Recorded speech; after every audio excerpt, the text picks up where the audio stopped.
I think for Bill Belichick, this is one of the most important draft classes he's had. Just the position that he was in going into the draft, because Bill Belichick has only picked in the top 20 based on the record of his team for the Patriots.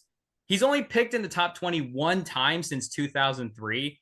And that was when they took Mac Jones to replace Tom Brady. And they didn't have to take Mac Jones necessarily, but obviously they had just lost Brady.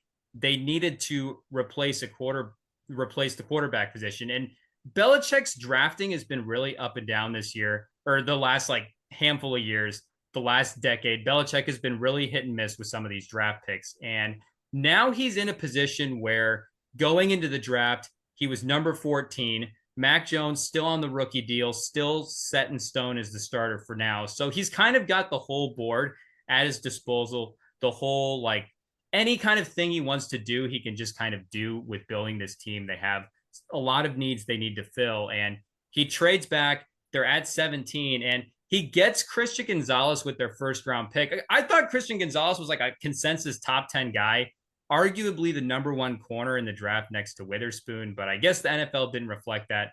He falls to 17. Belichick snags him up. He's going to be good on this team. And Keion White as well, defensive end from Georgia Tech, just like a big athletic pass rusher, high level upside guy that they got in the second round. So Belichick, Cole Strange, N'Keal Harry, Isaiah Wynn, Malcolm Brown. You can go back the last 10 years and question what he's done building this team, but it's been at the back of the draft.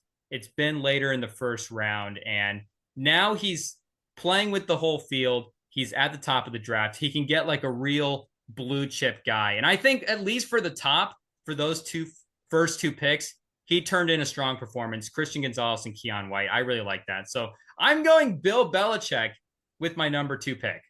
Yeah, Christian Gonzalez was my consensus number 1 cornerback as well. I mean, I thought he was going to go where Witherspoon went, to Seattle, and then it would have just been, kind of smooth sailing from there. And Witherspoon would have come off the board at some point. But the fact that Christian Gonzalez dropped all the way to 17, I mean, it's just handing Bill Belichick, a top cornerback who is going to be good.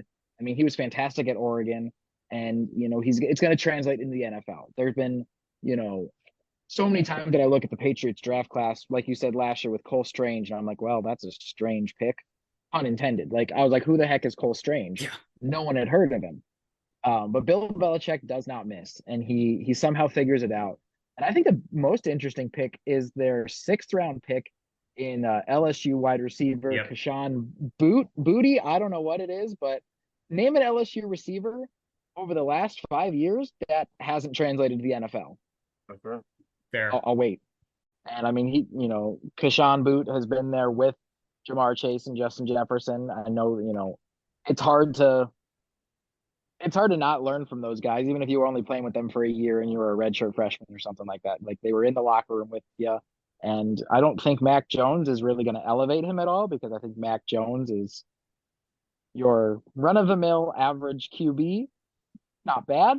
But if I had to ranking all 32 quarterbacks, he's going to sit between 16 and 20 pretty consistently. So he's not going to elevate him to a, top level receiver, but, give him some help on the outside and see what happens. Worst case scenario, you lost a 7th round pick. Yeah. And that's the thing. He's in the 6th round, and this guy was at LSU, like you said, wide receiver university. And he flashed as well too. 2021, insanely productive. He didn't come back and do it again in 2022, but he did show flashes. Going into the season, he was a projected like first round, early second round pick type of guy. So to get a guy like that in the 6th round, it's classic Belichick. And just the biggest thing with Belichick these next couple of years is Brady's career without Belichick is set in stone at this point. We know what he was able to accomplish. He went to Tampa Bay as a 40-year-old quarterback. Impossible stuff. Won the Super Bowl, was competitive the next year with the injuries.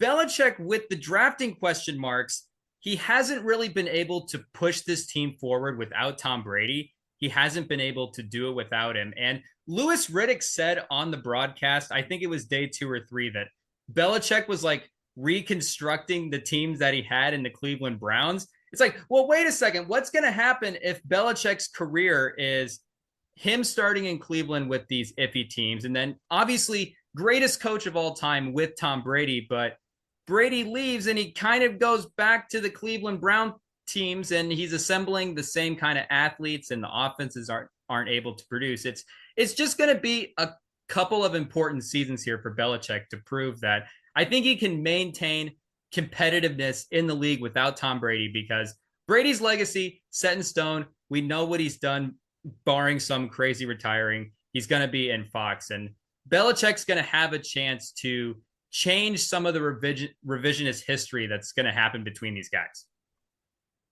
Yeah, and especially with Brady winning that Super Bowl right after leaving the Patriots. I mean, that's just a really tough stain on Belichick's his argument for, being good without Brady, because he did it with he's won it all without him. So I definitely don't particularly like the kicker drafted in the fourth round, with Maryland. That's a little high for a special teams guy, but he definitely got some protection for his quarterback. Someone who we know, like Danny mentioned, kind of middle of the road quarterback who we know isn't really mobile. You definitely want to get some guys there. And, Sidney So definitely shown, high grades on him as a guard. And the team up top to bottom, kind of an average draft. I mean, Christan Gonzalez falling that low is wild, though. It is pretty wild. And Belichick got the right pick, and we'll have to see if he can make it into wins this year. Because, it's definitely the division is definitely gearing up. It's not getting any easier. I mean, we mentioned last podcast Rodgers isn't great, but he's still Rodgers. He's better than Zach White and Zach Wilson or Mike White, two different quarterbacks. And the Dolphins, if Tua actually stays healthy, I mean, we've seen his record when he's healthy. Yeah, I know Danny's not a huge fan of it, but he still has a really good winning record when healthy. I think it's 15-1, might be a little need to be updated there. But and then obviously the Bills, despite even if they had a disappointing postseason last year, they're still one of the best teams in the conference in the league. So yeah, Belichick he's probably still going to be the worst team in the league. But we'll have to see. It's definitely a big test, and this is a big step in his legacy without Brady.